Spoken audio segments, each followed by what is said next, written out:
আসসালামু আলাইকুম। সাত সকালে আজকে কুয়াশা পুরা দেশ ঢাকে গেছে। দেখুন কি অবস্থা, কুয়াশায় সারা গ্রাম পাড়া মহল্লা ঢাকে গেছে, প্রচ্ছন্ন হয়ে গেছে কুয়াশায় ভেজা।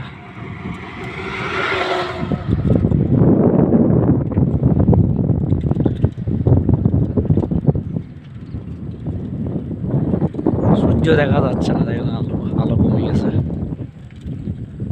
কি অবস্থা, চতুর্দিকে অন্ধকার অন্ধকার ভাব, সত্য প্রবাহ শুরু হয়েছে সম্ভবত।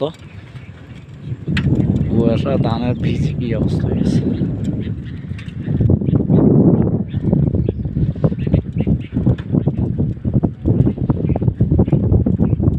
কুয়াশা ঠান্ডা।